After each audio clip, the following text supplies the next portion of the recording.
ito ay rated SPG. Striktong patnubay at gabay ng magulang ang kailangan. Maaaring may masiselang tema, lengguwahe, karahasan, sexual, horror o droga na hindi angkop sa mga bata.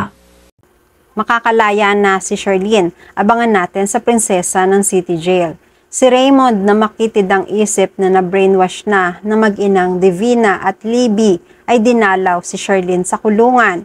Naaktuhan niyang magkausap sina Attorney Adrian at Charlene. Marumi na agad ang isip niya dahil na rin sa mga maling kwento na sinabi ni Libby na nagsinungaling si Charlene sa daddy niya nung minsang nakita niya sina Charlene at Attorney Adrian sa mall na hindi naman talaga totoo. Nagulat sina Charlene at Attorney Adrian sa pag-iiskandalo ni Raymond sa oras ng dalaw.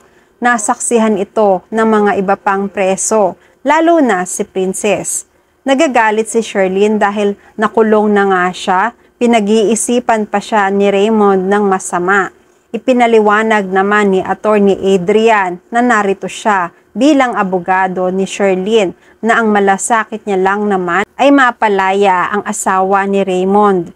Hindi ito pinakinggan ni Raymond. Sa halip ay lalo siyang nagalit at uminit ang ulo.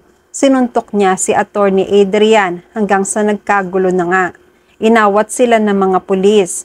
Nag-walk out naman si Raymond. Hinahabol ni Charlene pero pinigilan na siya ng mga bantay niya. Magulo at marumi ang isip ni Raymond dahil sa maling paghihinaala niya sa asawa. Samantala nag-iisa si Charlene. Malalim ang iniisip. Nilapitan siya ni Princess at kinamusta. Napaiyak na lang si Charlene sa hindi magandang nangyari sa kanila ng asawa niya. Parang habang mas tumatagal siya sa kulungan, unti-unti namang nasisira ang pamilya niya. Hindi niya alam ang gagawin niya. Para kay Charlene, kailangan na talaga niyang makalaya para maresolba o masagip pa ang kanilang pamilya. Sana man lang makita na si Leilani at magising na siya. Para sa ganon, si Leilani mismo ang magsasabi ng katotohanan sa nangyari sa kanya para mas mapabilis ang paglaya ni Charlene. Samantala, hindi naman umuwi agad si Raymond. Nag-inom siya na nag-inom dahil sa matinding pagsaselos niya kina Charlene at Attorney Adrian. Hindi lubos maisip ni Raymond kung paano nagawa ni Charlene ang lokohin siya. Pero sa kabila ng lahat ay mahal pa rin niya ang asawa. Sinundan pala siya rito ni Divina dahil may isang waiter ang tumawag kay Divina para i-report na nasa bar nila si Raymond at lango na sa kalasingan. Mabilis na sumugod si Divina sa bar para alalayan si Raymond. Nag-aalala rin si Divina sa posibleng masamang mangyari kay Raymond, lalo na sa pagdadrive nito pa uwi. Nung makita ni Divina si Raymond, naisip niya ang isa pang plano. Gagamitin ni Divina ang kahinaan ni Raymond para makuha niya si Raymond. Agad niyang nilapitan si Raymond. Lalo pang brainwash ni Divina si Raymond laban kay Charlene. Siniraan ni Divina si Charlene para lumabas na masamang babae si Charlene. Sinabi pa ni Divina na si Charlene lang ang may kagustuhan na palitan ng abogado niya. Sa dinami-dami ng mga abogado na pwede nilang makuha, ay si Attorney Adrian pa ang pinili ni Charlene. Para saan? Para magkasama sila? Mas lalong nagalit si Raymond. Nag-inom pa siya ng maraming alak. Hanggang sa halos wala na siyang maalala sa sobrang kalasingan. Napangiti na lang si Divina sa mga reaksyon ni Raymond. Ihahatid niya si Raymond pa uwi. Lasing na lasing. Sinamantala niya ang kalasingan ni Raymond hanggang sa may nangyari sa kanila. Hindi na rin matino ang pag-iisip ni Raymond para makontrol niya ang mga ginagawa ni Divina.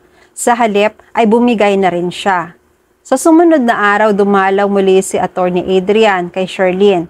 Nagpapaalam kay Charlene na aalis na siya bilang abogado ng kaso ni Charlene. Nagtataka si Charlene, hindi pwedeng bitawan ni Attorney Adrian ang kaso niya dahil si Attorney Adrian lang ang kilala ni Charlene at mapagkakatiwalaan niyang para makatulong na makalaya siya.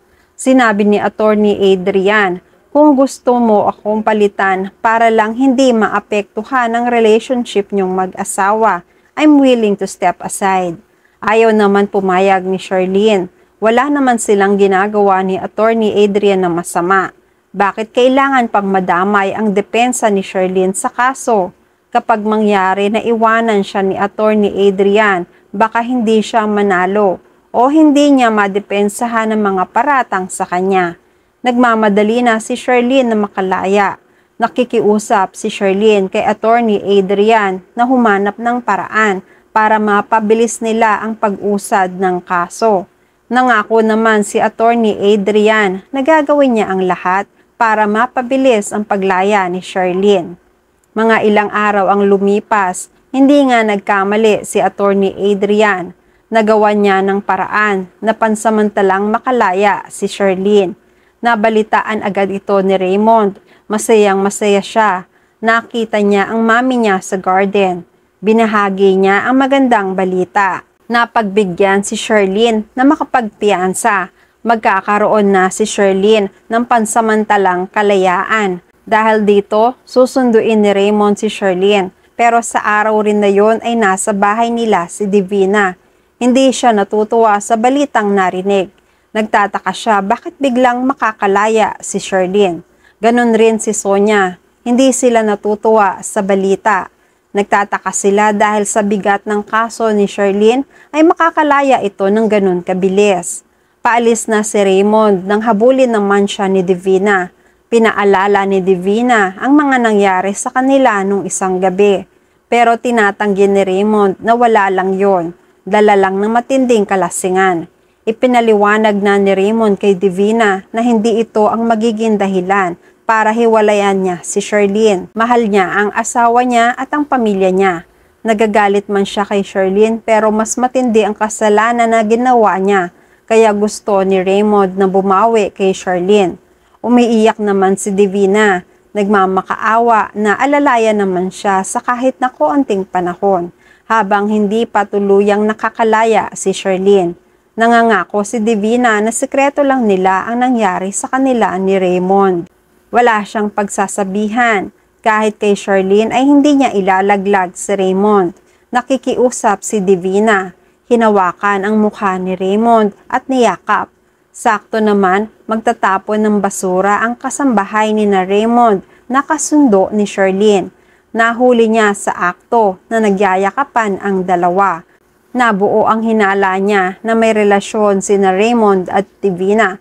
At yan ang mga pakakaabangan natin sa Prinsesa ng City Jail. Please like this video and please subscribe to my channel. At magkita-kita pumuli tayo sa mga susunod pang episodes.